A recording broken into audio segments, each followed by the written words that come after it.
Congress party का जो तो आप ये कह रहे हैं, एक मिनट, आप ये कह रहे हैं, अभी बहुत इंटरेस्टिंग डिस्कशन होगा। आप ये कह रहे हैं कि मायावती ने कहा कि हमने बहुत सबसे ज्यादा सीटें दी मुस्लिम कम्युनिटी को और उन्होंने अपेक्षित रिजल्ट नहीं दिया, और उसके बाद उन्होंने कहा कि आने वाले दिनों में हमें उनको टिकट देने पर विचार करना पड़ेगा। इसका मतलब है कि मायावती भी लौटेगी अपने अपने फोर्ट में, अपने किले में। उनका जो 22% 21% वोट है उसको वो भी कंसोलिडेट करना चाहेंगी। और अगर वो, चूंकि इस बार लोकसभा में मायावती लड़ाई में बाहर थी और उसका फायदा कांग्रेस और समाजवादी पार्टी को मिल गया, उनका वोट काफी संख्या में समाजवादी और कांग्रेस गठबंधन को मिला। विधानसभा में यह परिस्थिति नहीं रहने वाली है। विधानसभा में मायावती एक मजबूत फोर्स के रूप में खड़ी होंगी और फिर मायावती एक क्लेमेंट बनेंगी अपने वोट बैंक का। और जैसा कि आपने कहा कि अगर मायावती ये मान भी ले कि मुस्लिम वोट चलिए कांग्रेस और समाजवादी पार्टी के पास है, मेरे पास ना भी हो, हम अपने वोट को बचाएं। और यही काम भारतीय जनता पार्टी करेगी कि सबका साथ सबका विकास छोड़ करके जिसका साथ उसी का विकास वाला आपका जो नया थ्योरी है उस पर काम करना शुरू करेगी और अपने हिंदू कंसोलिडेशन पर जाएगी। लेकिन क्या हिंदू पूरी की पूरी हिंदू भारतीय जनता पार्टी की बपौती है क्या? अरविंद जी कुछ बोलना चाहते हैं, फिर सतीश जी बोलेंगे। डॉक्टर कुशवाहा अनम्यूट करिए। 27 में जो यूपी के असेंबली इलेक्शंस आएंगे, आई थिंक ये बहुत ही इंटरेस्टिंग सिनेरियो देखने को मिल सकता है। बहुत ही, आई थिंक उससे पूरी दिशा और दशा आगे आने वाले समय में 2029 की भी तय होगी और आगे की भी तय होगी। और इसमें बहुत कुछ तय होगा कि रीजनल पार्टीज का रोल क्या रहेगा, या कांग्रेस का रिवाइवल कितना कंटिन्यूड रहेगा या फिर से वापस नोज डाइव करेगा।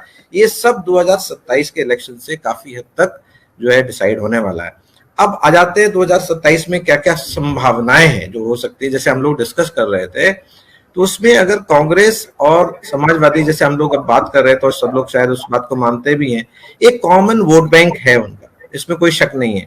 और उस कॉमन वोट बैंक में कुछ हद तक सेंध जो है वो बसपा भी उसमें रखती है, अपना जो कह लीजिए थोड़ा बहुत शेयर रखती है।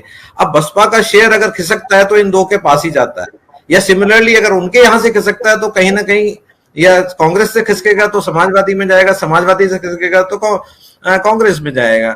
तो ये एक बहुत इक्वेशन देखने वाली होगी, जो मेरे ख्याल से संभावना है या नहीं है वो तो बाद में पता लगेगा।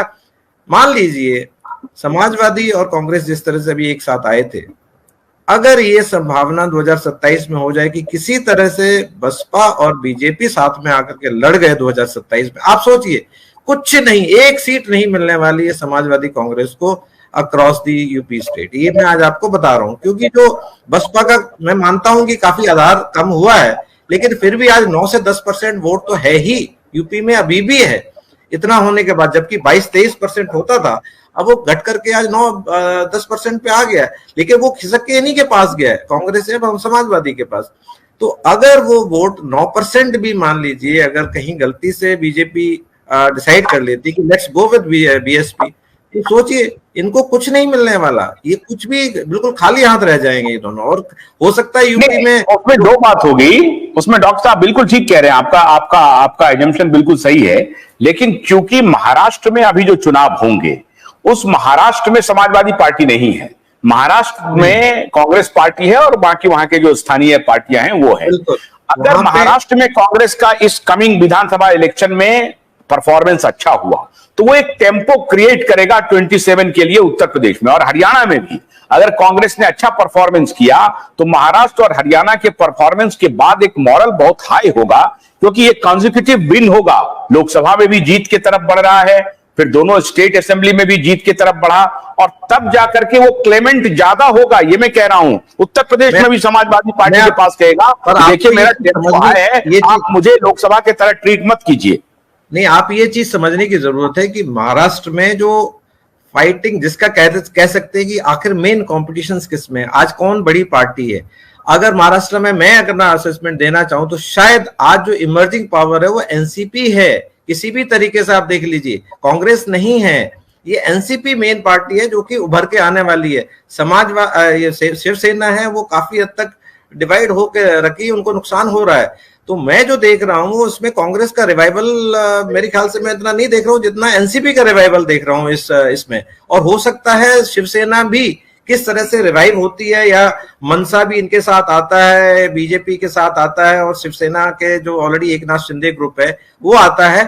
तो उसमें अगर मान लीजिए कांग्रेस का वो जो एक्सपेक्टेड परफॉर्मेंस है महाराष्ट्र में नहीं रहा तो फिर वो पलट भी सकती है बाजी। और रही बात हरियाणा की, हरियाणा में दो कंपिटिटर्स है, एक कांग्रेस है और दूसरा आम आदमी पार्टी है, उसका भी दखल है। तो आप सोचिए कि किसी तरह से वो दोनों अगर साथ आएंगे, लड़ेंगे, कैसे लड़ेंगे साथ में, ये एक बहुत इंटरेस्टिंग होने वाला है कि ये दोनों स्टेट्स में इतना आसानी से कांग्रेस किसी को परमिट कर देगी कि गन्ने की कड़ी बुनियाद, जिसे मराठी में खुडक्या और कुछ उत्तर भारत के क्षेत्रों में खुटकी भी कहा जाता है, उसे केवल भोलानाथ का 2-in-1 बैटरी ऑपरेटेड हार्वेस्टर कम ब्रश कटर आसानी से और बिना रुकावट के काट सकता है।